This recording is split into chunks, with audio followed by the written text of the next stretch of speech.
Well, good morning, Aristo. Good morning, everyone. I should say good afternoon, Aristo, because it's Good morning, afternoon your Ron, as time. usual. Hello, everyone. And here we go again. Well, hopefully, the sound is acceptable. There have been some complaints last time, but I think we've brought it down to a level where you got to meet us halfway. I'm sorry, you know. And I will try to keep my own presence from being too, whatever. There's a lot of in the past week. There was a lot of negative energy in the air. I've heard it from many people on the internet. I felt it myself. I've heard it from people in my life. It's going on in the news and media and all of this. A lot of crap is going around. And usually, when I log on to the internet and there's a lot of negative energy like that, I feel itchiness in my eyes. If I talk to somebody who's very, very upset, I feel itchiness in my eyes and I have to blink a lot. I notice this. And even to the point that I feel like a squeezing sensation. Not tension per se, but like almost like you're in a really dusty environment and you want to just squint and squeeze. So that causes a blinking reflex. So, but the atmosphere is a little clearer now. And we can get go on our way on this topic, which I didn't know what to say. Personally, I had a few things, but I felt that you were the one who was going to initiate the actual topic. And lo and behold, your video today did just that. You actually, for one of the few times I actually saw you express an experience where you went and applied everything that I have been trying to convey in my own way, in a hands-on dynamic.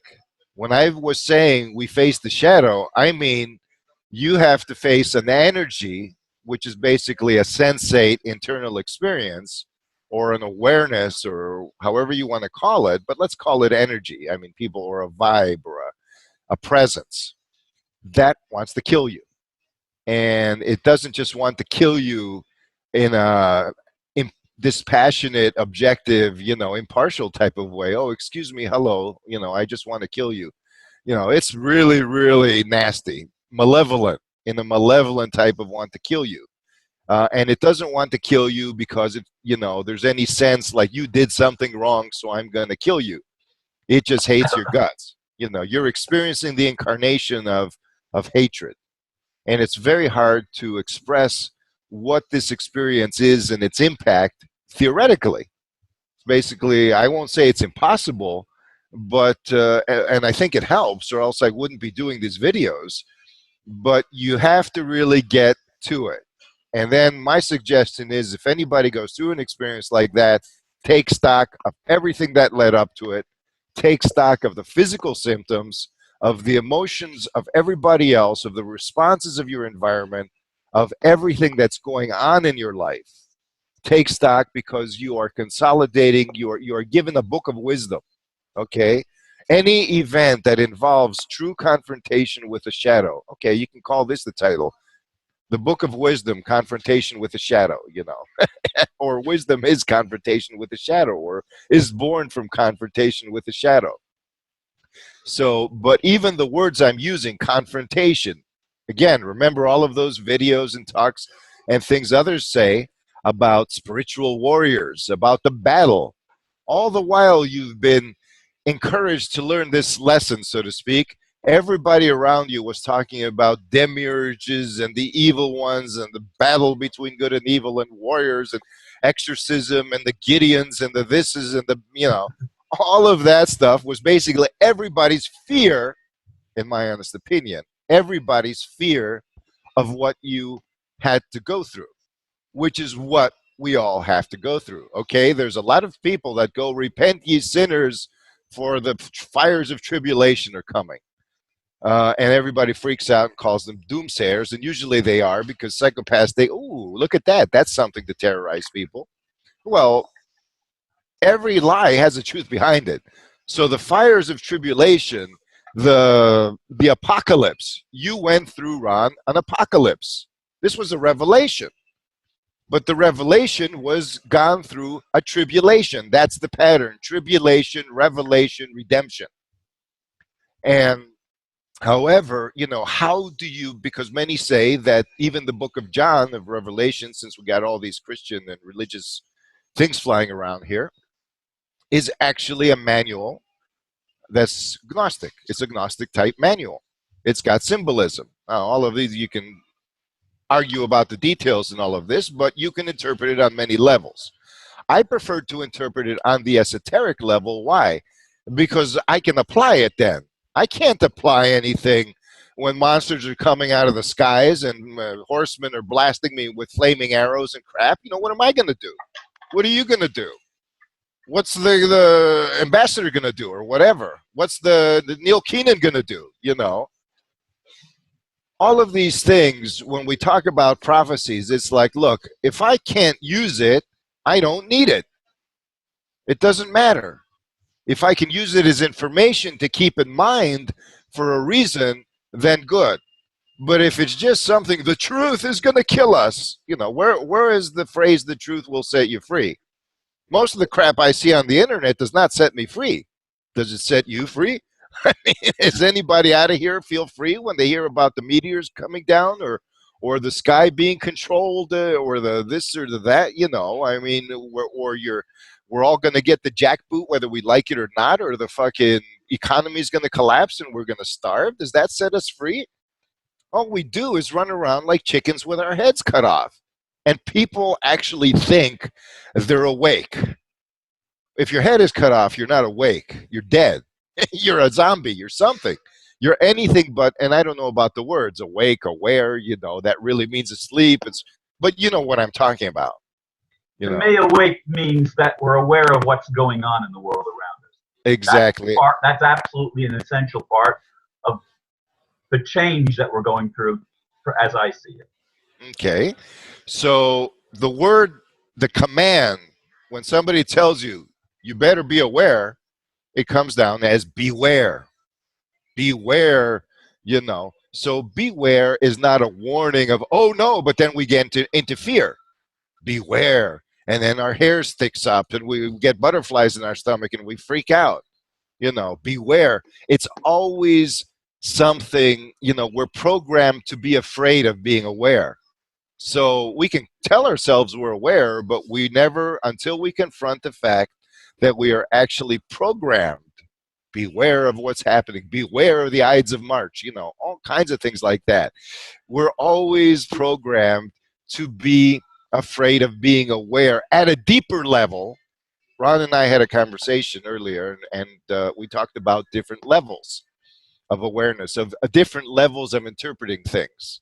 And so when I say we're afraid of being aware, naysayers need to stand back a little bit and realize that we're afraid at a deep level. Because on another level, we can be promoting awareness and saying aware, awake, not asleep, whatever. However, the very fact that we use this word beware in a context is indicative that there is an element of fear. Why? Because in my opinion, at a deep energy level, again, an instinct level, we know that awareness means the shadow's going to come knocking at our door. Obviously, the shadow's there. Okay, we know that. So if we expand our sphere of awareness, of wakefulness, we're going to meet it, aren't we? We're going to turn on the lights and there's the shadow. The shadow is not dispelled with the light. It is revealed with the light. This isn't a shadow like a shade in a tree on a summer's day where you can go rest or whatever. And it's not a shadow that's fucking moving around, but you shine a flashlight and it's gone. That's complete infantile thinking. I won't even call it wishful thinking. I believe in wishful thinking. I desire some desirous thinking based on what I want. I want a better world, so I think accordingly. Okay, so that's a kind of misrepresentation. But infantile thinking, immature thinking, ignorant thinking, brainwashed thinking. Again, another distinction. Ron and many others talk about the war on ignorance, and Ron, I liked the way when he said, not the war on ignorance so much as the war on brainwashing, the war on being fooled, the war on our being suckers, the war on our, naivete, a whole bunch of things. And this war is not conflict. Ron also had posed the question earlier many, many times, why does God allow this? Or what causes this? Why does God allow this? That's a very complicated question, because we go into terms of what's allowance, where does, what is God, blah, blah, blah. But I'm just saying this. Let's simplify it and say the following. All of this is caused because the essence of existence is unitary. It's yes. There is no negation. And, love is a big yes. Love is always yes. Tough love, this love, all of this. We would leave that out. We're talking about the essence. Again, levels. We need to be aware that there are levels of perception and levels of understanding and contexts of confrontation and experience. We need to understand that everything is best approached according to its own time and place, according to its own special circumstances. Somebody comes up and acts a certain way to you. You cannot say, well, a big generalization in your response. So you act a certain way and you get angry at them, and rightfully so. And then another person acts in a different context and you get angry at them. Whereas in the other context, you could have been more diplomatic. You see, you're being infantile because infants are simple. They're not mature. They can't become more sophisticated. If we want to confront the challenges, we need to allow ourselves to be more sophisticated, more evolved in that sense. And that means we need to experience what we preach and put it into practice. If we do that, we might kill ourselves, because some of what we preach is bullshit. So we can't afford that. We can't afford to go out and just do something. Let's come up with a plan and go do it. If we're wrong, we cannot have the opportunity to make it right. Usually the people who make the plans are in the back and get everybody else to go apply them. And then, okay, I see I made a mistake. 100 people died. Well, we'll modify our plans. That's how psychopaths like to do it. What I say is, if you want to minimize casualties, you need to shift levels to a level that is non-lethal and yet still empowered. It doesn't mean you're going to stay at that level. It means you're going to master this level that you can master before you move to another level. Game players know this. You don't jump to level 10 before you master level 1. And mastering level 1 doesn't mean by hook or by crook getting through it, doing whatever, and then finally getting to level 2, 3, and by hook or by crook. It means consistently being able to move through level 1 until it is a walk in the park. And then consistently being able to move through level 2 until it is a walk in the park. So Ron's experience, in my opinion, I'm going to say he's going to have a hell of a lot more of these. Okay, they're going to come back to it. Yeah, that's it. Say it. Shit. That's what I said. How many times have I said it? Could fill fucking many, many recordings, many videos of just that 4-letter word. But it's exactly, many a shaman, when they went through their own transformation, they say that too. Of course, we all that sugar-coated. How many times did Jesus say it? Every time they put a nail through his hand and leg, he probably said shit, or the equivalent or whatever, But the thing is that we're also, in those who are in alternative spirituality, come to think of enlightenment as an easy thing, or something like it's so wonderful and it should be pleasant. Look, man, from the moment the shadow exists and wants to kill you, the word easy doesn't really apply. How do you deal with that? Who's going to, God should just take it away. And where is God going to put it? In the pit of hell. Well, that's the problem. In the herd of swine over there on the hillside. On the hillside. And then they all fall in the end, and then the miasma goes into some other person at the bottom of the whatever cliff. I mean, it doesn't work, okay? Why doesn't sometimes we go, why doesn't it work? Why? Well, that's just another avoidance. We pretend to ask why when we're really trying to skirt the issue and delay tactics. Look, like I told Ron, this is one of the biggest lessons I've learned in my life is, let's face it, human nature is such that you're going to try everything except what works until that's the only thing you can try. You're going to actually do, and every time you're going to approach what works, you're going to do it wrong to convince yourself that you can't do it. because you don't want to face the level of discomfort that Ron here experienced. He said he felt like he was going to die consistently, and he told 3 me days. 3 days, It's and an then you wrote interesting number. interesting number. Exactly.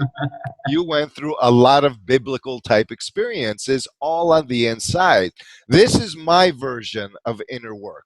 That is what inner work means to me. Something like this. It's not all the same for everybody, but if you don't confront that which not just wants to kill you, but wants to kill everything. It wants to kill God, it wants to kill life, it wants to kill love, especially love. So what the hell is this demonic blah blah blah? Okay, let's make it abstract. Sometimes when we make it abstract, we don't freak out. Our survival instincts don't work against us. So in order to calm down, we can say this. The essence of creation is one. God is not everything. Everything is God. All is God. Yes, yes, it is. But there are levels. Nobody can understand God in some totality that includes all the levels with every detail and say, yes, I have the answer. Come on. you know I mean, we're evolving towards things like that, but let's face it, we're not. Come on. Illuminati, I mean, come on. So the thing we need to understand is that most people can understand the creator in terms of its essence, its core central distilled essence, the unity that everybody talks about. Let's go back to the unity. This is love, and it is one big fat yes. Okay. This is not love of the type and manifestation that has includes no. Original love, pure love, is only yes. And so that is all. I mean, so there's the wisdom of love is the wisdom of yes.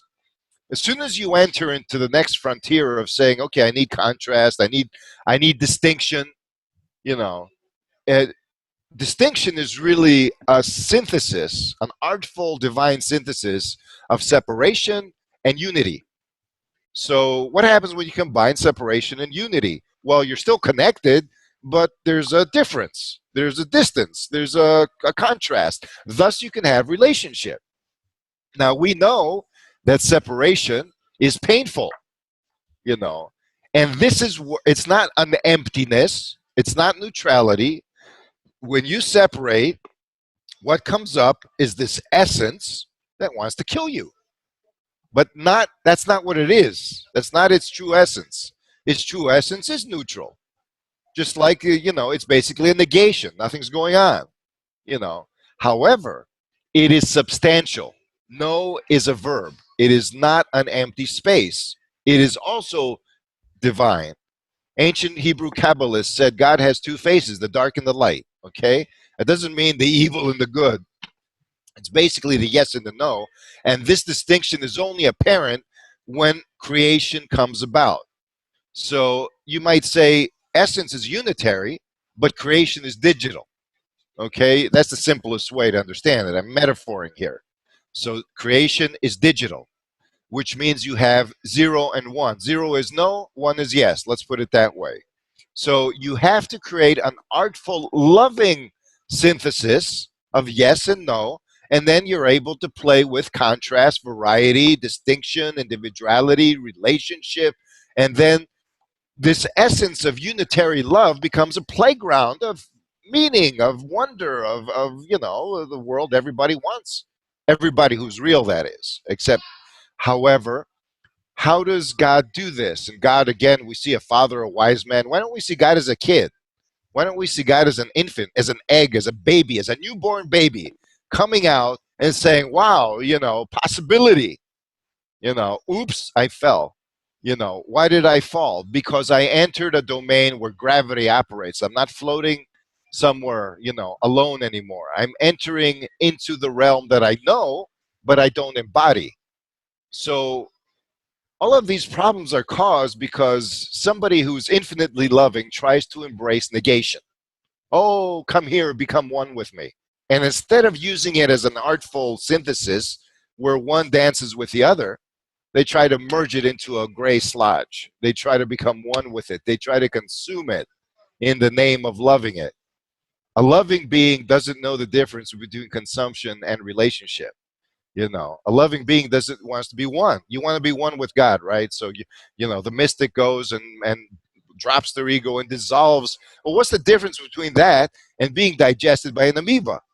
I mean, the dynamic is exactly the same. The big loving amoeba draws you in, you let go of everything, dissolves you, and you become part of it. The difference is that one is in manifestation, so you see exactly the contrast, and it's unloving. But if it's infinitely loving and you feel good, then what consumes you makes you feel good. And all that. But we don't really want that. We know what it is. We're wiser.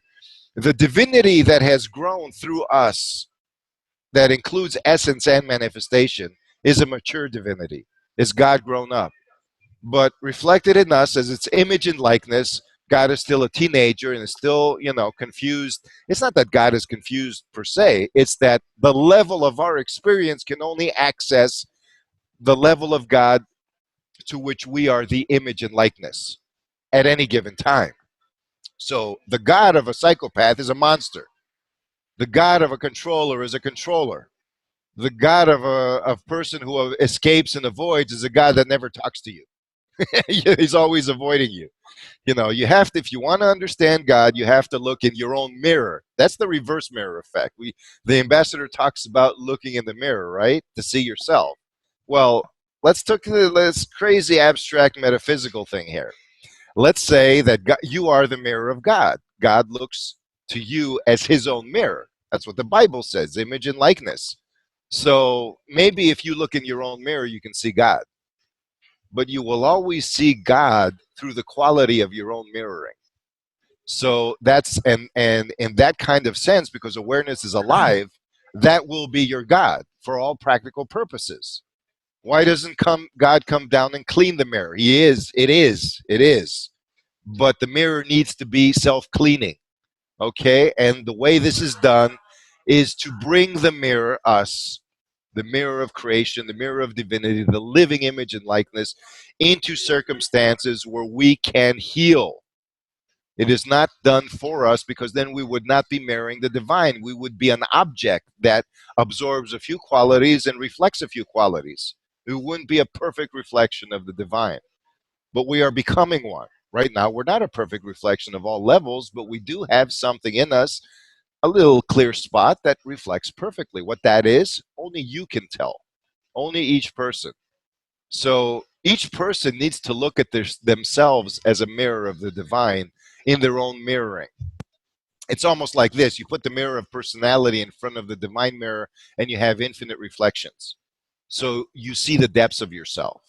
And I'm getting abstract again. Again, I said the shadow is caused by an inappropriate mixing of yes and no. So what happens there? Well, something wants to kill you, negate you. It's not really it wants to kill you, but this is you're experiencing no against you. Something is negating your existence. That's what it is. And you register this as hate, because it's denying you. That's what the shadow is. It comes to you and it denies you personally, intimately, at the deepest level. And if you are not consciously aware of it, your cells will listen to the denial and resonate with it and die, or your psyche will die. It will, but death is. It's not an either or in this case. It can be great. You can feel depressed. When you feel depressed, you're being denied. And so you end up processing this denial, incorporating it into your being, and expressing it in everything you do because you're mixing the yes and the no. A psychopath is driven by denial. They're denying everything, but they're trying to affirm themselves in the process. See, that's another freaked out mutation of creation. These are mutations of this mixing. Okay? And it happened, let's say, if you want to reason, it happened because there was no precedence for it. So the probability needed to be brought forth in order to be corrected, because otherwise it would always be in latency. And at some point, and if you wanted to avoid it, then you'd have to avoid all these other things because you wouldn't know exactly where it was. It's like somebody hiding a bomb somewhere in a dark room. You don't know where it is until you turn on the light, but you have to understand how bombs blow up. And you have no school here. You have no theory, no books. How do you do that? In the beginning, you're going to go and you're going to press the red button and blow yourself up. But after a while, you're going to start learning how to dismantle it. Life after life, we've blown ourselves up trying to defuse the damn bomb. Life after life. Until we finally got so fed up that all we can do is avoid the bomb and do everything else. Hey, we have all the experience we need already. Otherwise, we would not be experiencing the shadow claiming that it's the end. You see, the shadow tells us when we're ready. It actually presents an ultimatum of the end of the world, the end of its world. You know, when a psychopath talks about the end of the world, you got to listen to the hidden coding at the level of energy understanding, not at the level of appearances or the level of your ego or your mind or anything like that. You need to go to the level of soul energy understanding, instinctive soul energy understanding, deep feminine nature soul understanding, the part where we're afraid to go, where all the monsters are. At that level, when the psychopath tells you it's the end of the world, if you confront the psychopath and go through an experience like what Ron went through, which is just an example, there are infinite varieties of it, then you will have the insight of what the darkness is really saying. It's the end of its world. The psychopath is actually predicting its own demise if we go through the process. But if we don't go through the process, then it's our own demise. You see that somebody's going to go. We know that. Ron knows that. You all know that. It's either us or the psychopaths at this point, or us and psychopathy. Let's put it that way. Because at the energetic level, you don't have to do an us and them. You get out of that. You go to a level of me and me and me and me. It's not even me and you anymore. You can go to the level that's why I keep saying it's all about me. It's all about you. Because that's where you can actually make a difference in yourself. And then you can take it to the next level with a whole new perspective because you have the foundation of the previous level. Inner work is not an escape. Inner work is just a foundation to stand up in the world and come up with solutions. That's why I've been saying everything I've been trying to say. But let's face it, people are either going to deny it and eventually this atmosphere of something's got to go is going to be embodied by them. That's what the psychopaths are trying to do. If you listen to all the brainwashing, they're telling us that you better fucking agree that you're going to die. Why? What's the deeper level, even if they don't know it consciously? The deeper level is they know their time is up. But that's not a given, people. Okay? It depends on us. So what we have to do is take in this negation, this you're going to die, instead of avoiding it or pushing it away, but not capitulating to it. We have to find our yes center, our center of affirmation. That's another thing. Oh, affirm, positive. Yeah, of course. But not on every level all the time. See, that's infantile thinking. We're trying to simplify it. It's like the kid, I used to do this. Why should I study Moby Dick when I can just get the Cliff Notes? We're trying to do this through Cliff Notes. We don't want to, laziness. I don't think it's laziness. We're just trying to avoid dissonance. And when you're involved, you're going to experience dissonance. I'm sorry. Dissonance equals adjustment.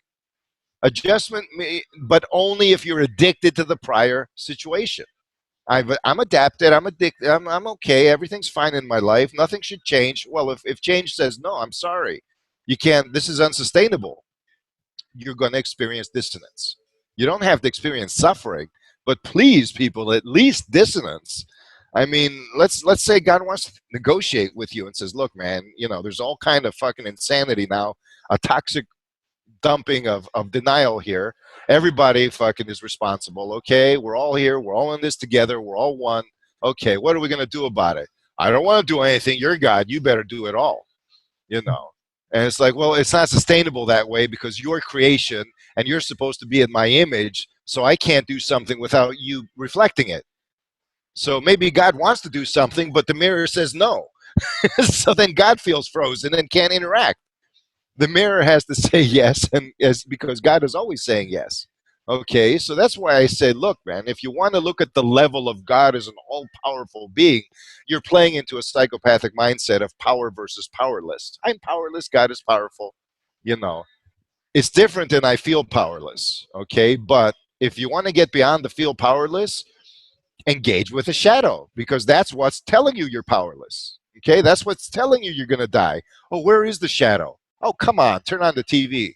Look at the internet. Look at people. Look at their attitude. Feel. you're going to feel negation. No, it's all going to, even positive people, they're in denial. Ron's been saying it forever. The most positive people are the ones that are in the most denial a lot of the times. Not always, but a lot of the times they're basically avoiding the shadow. It's different than being positive for real. When your core is positive, you're not afraid of the shadow, even though you're going to feel a shitload of fear. You're going to feel the fear of confronting negation, the instability, the dissonance. This fear is actually the experience of dissonance.